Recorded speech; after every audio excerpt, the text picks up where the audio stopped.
Les saludo en el nombre del Señor. Quiero invitarle a considerar la pregunta tan personal en esta situación, ¿cierto?, en la cual estamos, particularmente, ¿cierto?, enfrentando a todo el mundo, obviamente, el temor a la muerte. ¿Qué dice la Biblia acerca de cómo encontrar el sentido de la vida? ¿Usted tiene realmente un sentido para su vida?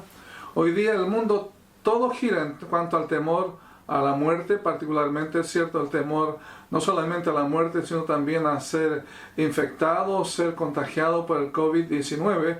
Y estamos en un tema, cierto, donde los medios de comunicación nos dejan realmente tan preocupados que no dormimos bien, estamos, cierto, atemorizados.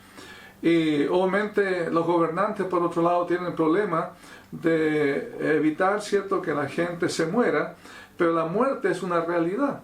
La muerte no va a ser solamente ahora para algunos, sino también cada uno tiene un certificado de lo que sería, cierto, su fin en esta vida, y no es un asunto de pensar de una manera pesimista, sino también de una manera realista. Entonces, la pregunta que debemos hacernos: ¿qué sentido tiene su vida cuando realmente un día nuestra vida va a terminar? Yo sé que algunos dicen, bueno, no me importa la muerte, o otros dicen, comamos y bebamos, que mañana moriremos. Pero si uno es honesto, la verdad es que uno tiene que entender que, y uno tiene que darse cuenta que cada uno tenemos un sentido de supervivencia natural. Es algo normal, ¿cierto? Está en nuestros genes. Pero también está en nuestros genes el hecho de evaluar, ¿cierto?, para dónde va nuestra vida cuando estamos en un tema, ¿cierto?, de peligro inminente de muerte. Y realmente yo quiero mostrar en la Biblia que hay personas que, frente a una situación crítica en sus corazones y en su situación particular, problemas graves sucedieron y tuvieron que reevaluar, ¿cierto?, para dónde debería enfocarse su vida, las tareas, ¿cierto?, los planes, aún su corazón, dónde colocarlo.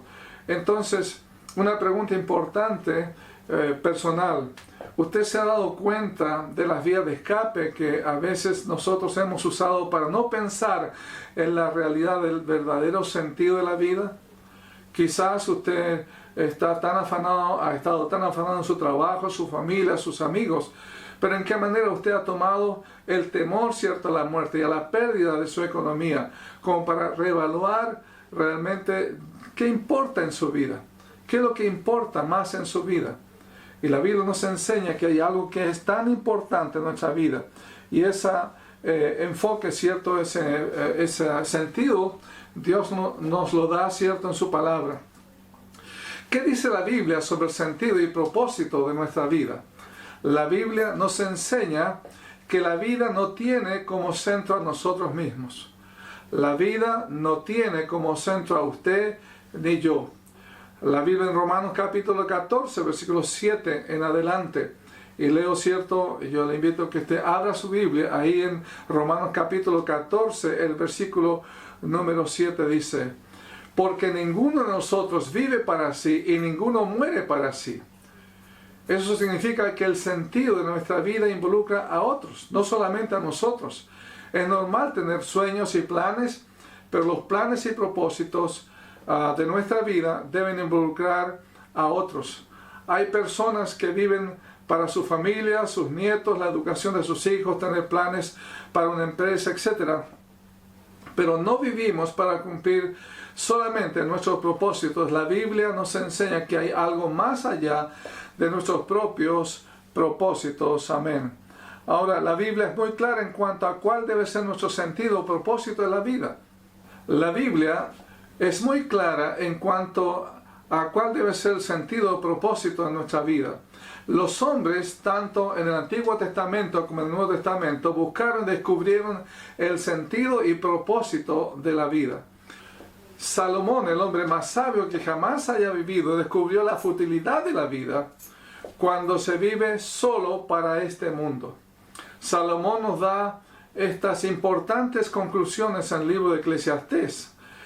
Yo sé que muchos toman el libro de Eclesiastés en la Biblia como alguien que está tan depresivo, porque habla de tiempo de nacer, tiempo de morir, tiempo de trabajar, tiempo de hacer esto, lo otro, y habla de la vanidad, ¿cierto?, de la vida.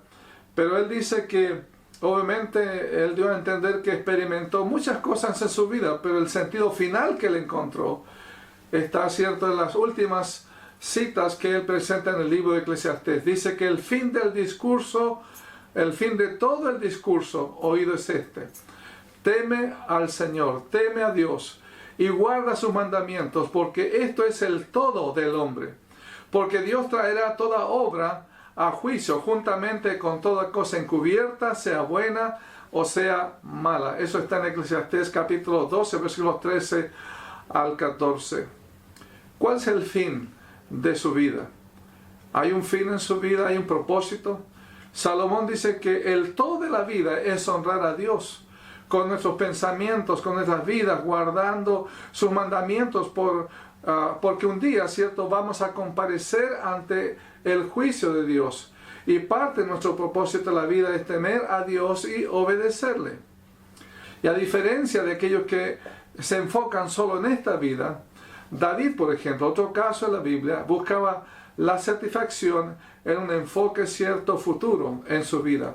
El Salmo 17, versículo 15, él decía: en cuanto a mí, veré tu rostro en justicia, estaré satisfecho cuando despierte a tu semejanza. ¿Ok? Entonces, nosotros tenemos que encontrar un sentido más trascendente de la vida.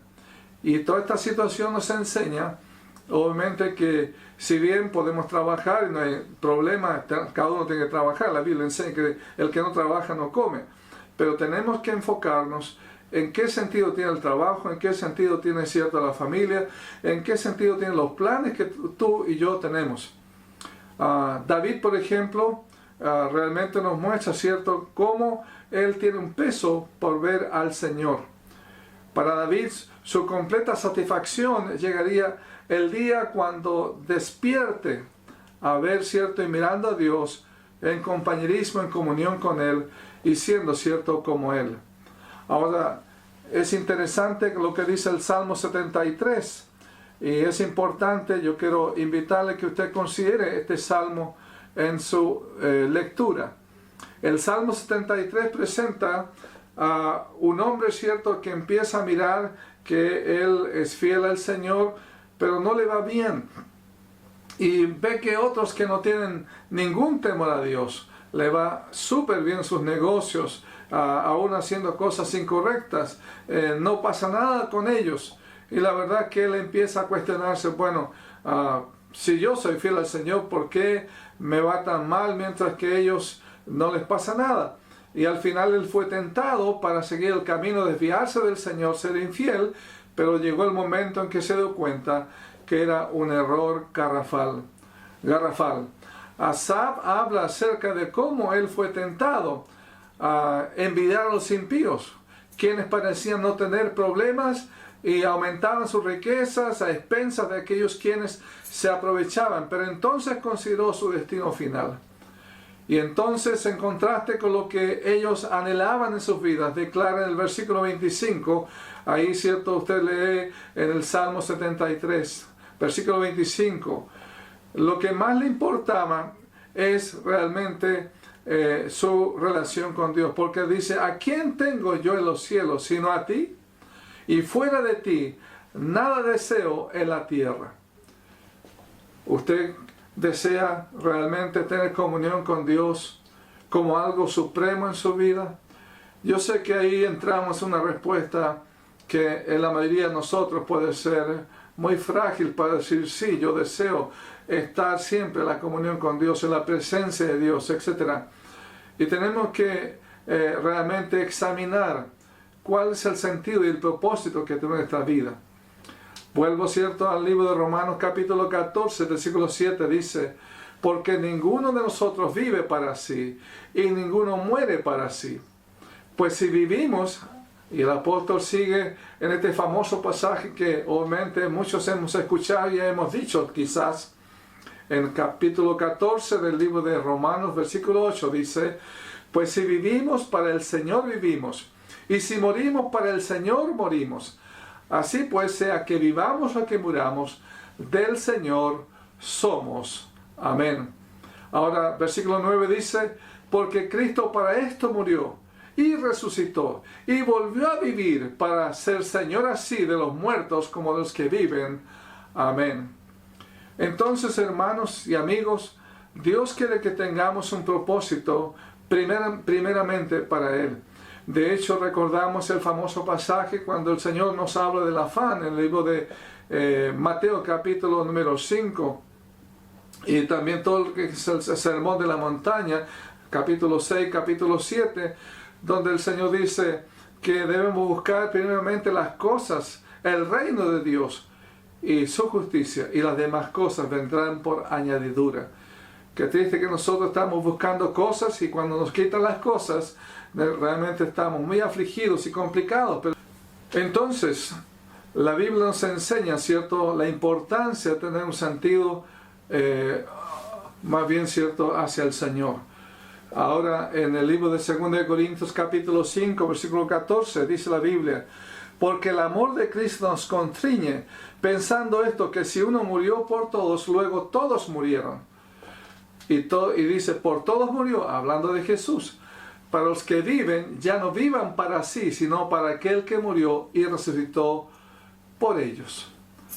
¿Para quién usted está viviendo? Yo insisto, Dios nos dio una familia. Dios, cierto, nos dio inteligencia, Dios nos dio talentos.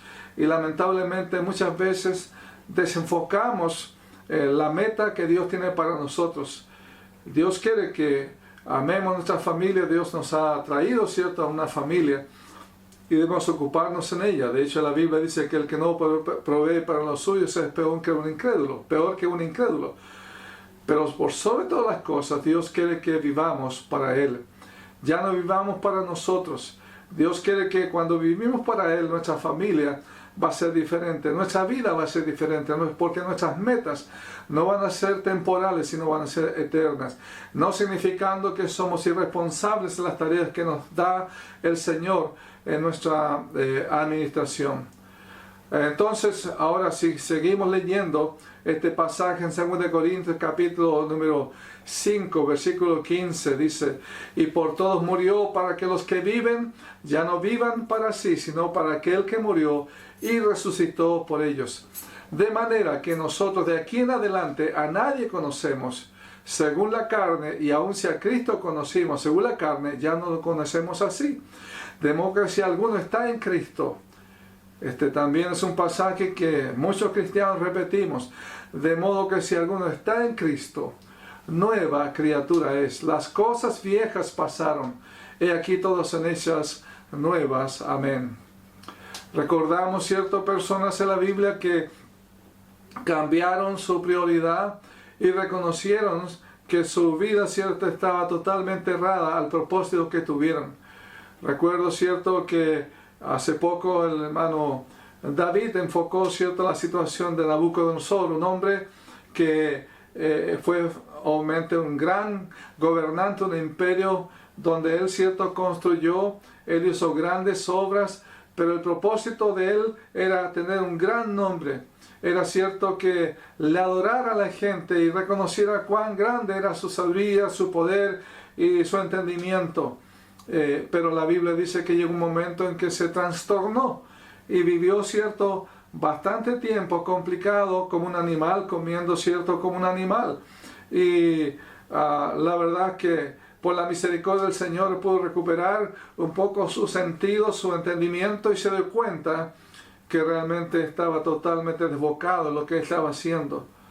Y tuvo que reconocer la gracia, la bondad de Dios en su vida, y reconocer que hay un Dios que es todopoderoso y que es más grande que Él. Recordamos también, ¿cierto?, la situación de la famosa Torre de Babel, cuando la gente quería hacerse un nombre y Dios, ¿cierto?, confundió sus idiomas, su lenguaje, ¿cierto?, para ahí fue ser el punto histórico donde nacieron las razas y los pueblos, ¿cierto?, más bien, ¿cierto?, de la humanidad. El apóstol Pablo habló acerca de todo lo que él había llegado antes de ser confrontado por el Cristo resucitado. ¿Se acuerda que él, cierto, era muy orgulloso de su conocimiento como fariseo, pero llegó al punto de decir que todo eso lo tengo por basura por conocer a Jesús. Como hijos del Señor tenemos que considerar el propósito y sentido que Dios quiere que tengamos para nuestra vida. Usted tiene el propósito para Dios. Usted que ha estado limitado ahora, quizás entretenido viendo películas o documentales en muchas cosas, siendo atiborrado por noticias, pero llega un momento en que usted tiene que parar y decir, bueno, ¿para dónde voy? ¿Qué hago, cierto, con lo que realmente es mi vida? Yo sé que ahora no tengo ocupación en el trabajo, estoy preocupado quizás por cosas económicas, pero si usted es un hijo de Dios, tenemos que confiar que Él tiene promesas para sus hijos. Como hijos del Señor tenemos que considerar el propósito y el sentido que Dios quiere que tengamos para nuestra vida. Ahora, si nosotros vamos a una conclusión en esta hora, la Biblia nos enseña que el sentido y propósito que Dios tiene para nosotros, en primer lugar, hay un propósito general para cada criatura. Y ese propósito es que usted y yo seamos salvos. ¿Y con qué propósito ser salvos? Para glorificar a Dios, glorificar su gracia y su misericordia al disfrutar el compañerismo con Él.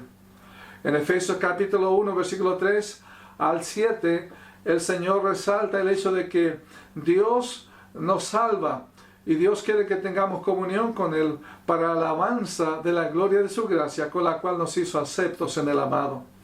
Dice, bendito sea el Dios y Padre de nuestro Señor Jesucristo, que nos bendijo con toda bendición espiritual en los lugares celestiales, según se escogió en Él antes de la fundación del mundo, para que fuésemos santos y sin mancha delante de Él. En amor, habiéndonos predestinado para ser adoptados hijos suyos, dice, por medio de Él, por medio de Jesucristo, según el puro afecto de su voluntad. ¿Para qué? Para alabanza de la gloria de su gracia, con la cual nos hizo aceptos en el amado, en quien tenemos redención por su sangre, el perdón de pecados, y luego dice, según las riquezas de su gracia. Dios realmente manifiesta que el propósito que Él tiene para ti y para mí es compartir la riqueza de su gracia al salvarnos, al perdonarnos, al realmente llevarnos a un lugar para glorificar su nombre. Y obviamente yo sé que nosotros estamos pensando en su nombre, pero Dios quiere que nosotros seamos parte de su gloria en la gracia de su misericordia. La Biblia dice que esta gracia realmente hizo sobreabundar para con nosotros en toda sabiduría e inteligencia, darnos a conocer el misterio de su voluntad, según el beneplácito el cual se había propuesto en sí mismo, de reunir todas las cosas en Cristo, en la dispensación del cumplimiento de los tiempos, así las que están en los cielos como las que están en la tierra. La Biblia dice que Dios no quiere que ninguno perezca, sino que todos procedan al arrepentimiento.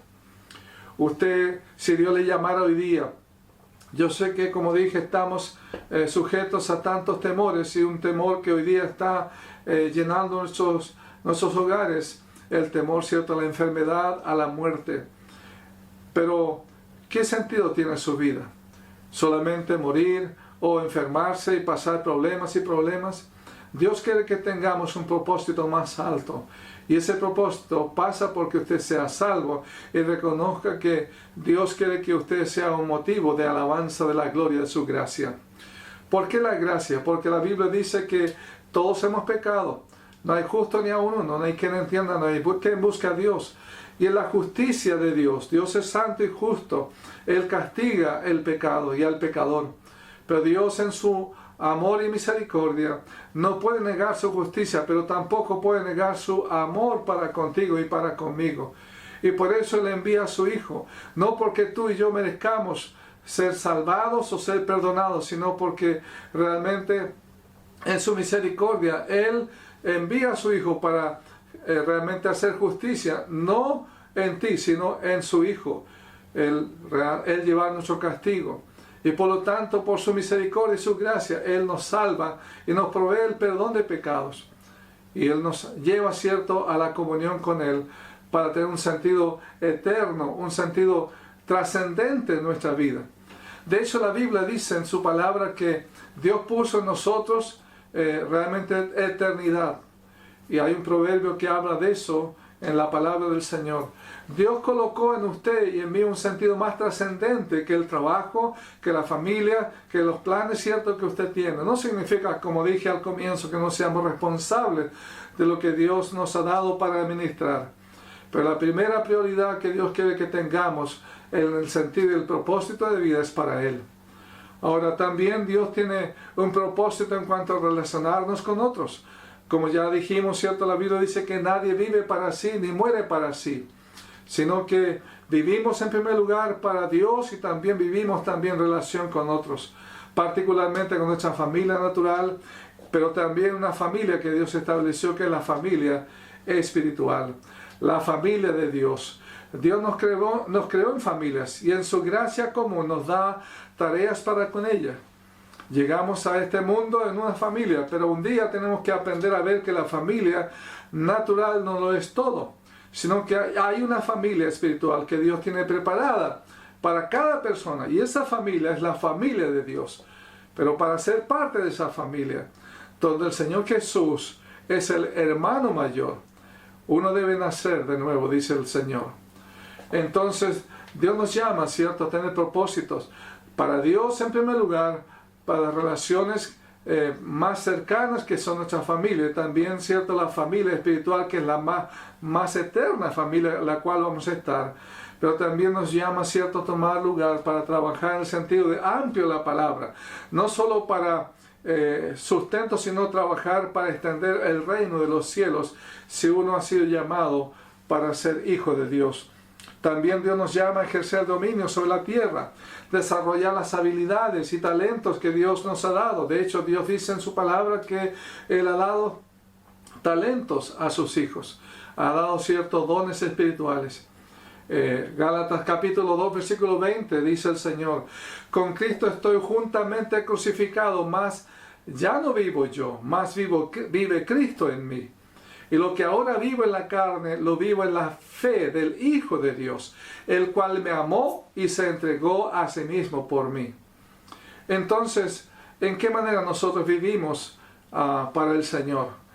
Si Cristo vive en nosotros, nosotros ya no vivimos más obedeciendo al viejo hombre, sino vivimos en la fe del Hijo de Dios.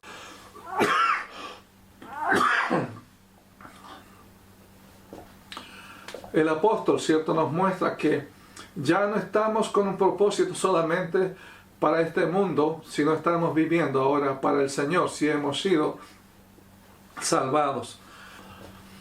Entonces, la pregunta que tenemos que hacernos es: ¿cómo hemos sido crucificados con Cristo?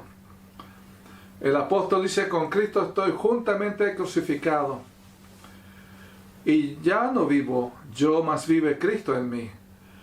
Y lo que ahora vivo en la carne, lo vivo en la fe del Hijo de Dios, el cual me amó y se entregó a sí mismo por mí. Pregunta personal para usted y para mí: ¿cómo usted o cómo yo hemos sido crucificados con Cristo? Si usted es un hijo de Dios, realmente debemos entender que la crucifixión con Cristo, o con Cristo, como dice el apóstol, estoy juntamente crucificado, tiene que ver con un sentido legal, tiene que ver con un sentido de la relación y también nuestra vida diaria. En el sentido legal, por ejemplo, Dios nos ve como si hubiésemos muerto con Cristo, porque nuestros pecados murieron con Él, ya no estamos más bajo condenación. Eso por un lado, en cuanto a lo legal. Pero en cuanto a la relación, hemos llegado a ser uno con Cristo. Y sus experiencias son nuestras experiencias, o deben ser nuestras experiencias. Nuestra vida cristiana empieza cuando nos unimos con el Señor y morimos a la vieja vida, a la vida antigua. Y en nuestra vida diaria también es otra situación en la cual está este concepto de ser crucificado con Cristo. En nuestra vida diaria, realmente vemos que en repetidas ocasiones hemos tenido que crucificar nuestros deseos pecaminosos que han tratado de impedir que sigamos al Señor. Esta también es una forma de morir con Él. Aunque el enfoque del cristianismo no es la muerte sino la vida, pero realmente tenemos que reconocer que cuando nosotros decimos que hemos sido crucificados con Cristo, también dice la Biblia, resucitados con Él. Tenemos un nuevo espíritu, hay un propósito diferente en nosotros. Pero también, cierto, en el concepto legal, la Biblia nos enseña que hemos sido reconciliados con Cristo, somos libres para poder crecer a la semejanza del Señor. En nuestra vida diaria, al continuar con nuestra batalla contra el pecado, el poder de la resurrección de Cristo está disponible para nosotros. No estamos solos, Cristo vive en nosotros. Esta es nuestra razón para vivir y nuestra esperanza para el futuro. El apóstol Pablo nos muestra, cierto, un pasaje en 1 Pedro capítulo 4, versículo 1, dice: puesto que Cristo ha padecido por nosotros en la carne, vosotros también, dice, armados del mismo pensamiento, pues quien ha padecido en la carne terminó con el pecado, para no vivir el tiempo que resta en la carne conforme a la concupiscencia de los hombres, sino conforme a la voluntad de Dios. Baste ya el tiempo pasado para haber hecho lo que agrada a los gentiles, andando en lascivias, concupiscencias, embriagueces. Luego dice, orgías, disipación y abominables idolatrías. A esto les parece cosa extraña que vosotros no corráis con ellos en el mismo desenfreno de disolución y os ultrajan. Pero ellos darán cuenta al que está preparado para juzgar a los vivos y a los muertos. ¿Cuánta gente, cierto, hoy día no tiene drogas, no tiene alcohol porque está limitado? Ese era su afán y ahora, cierto, no tiene nada en su corazón, en su mente, cierto, obviamente está sufriendo porque toda esa adicción le ha tenido, cierto, atado, esclavizado. Pero Dios quiere que si uno realmente tiene este tiempo de cuarentena, está examinando realmente las limitaciones que tiene, tiene que examinar qué sentido tiene su vida. ¿Tiene sentido seguir en el enfoque del mundo? Como hijos del Señor tenemos que considerar el propósito y sentido que Dios quiere que tengamos para nuestra vida. ¿Usted tiene el propósito para Dios? Usted que ha estado, cierto, limitado ahora, quizás entretenido viendo películas o documentales en muchas cosas, siendo atiborrado por noticias, pero llega un momento en que usted tiene que parar y decir, bueno, ¿para dónde voy? ¿Qué hago, cierto, con lo que realmente es mi vida?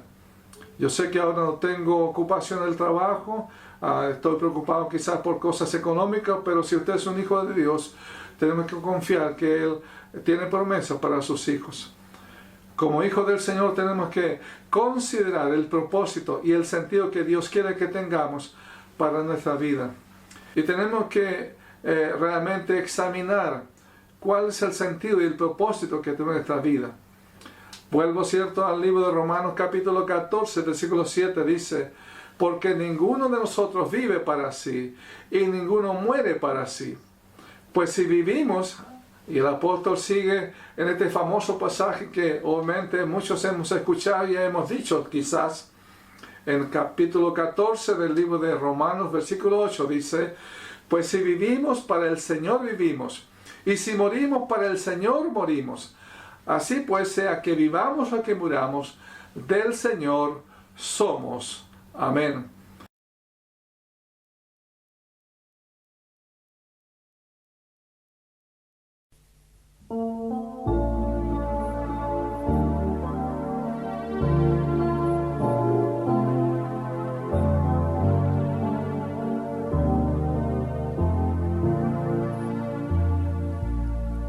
Habrá luz celestial en mi hogar más allá, cuando al fin del camino yo esté. Dulce consolación me dará el Señor, cuando al fin del camino yo esté. Cuando el día se acabe y el viaje también, a mi bello hogar llegaré, pues mi amor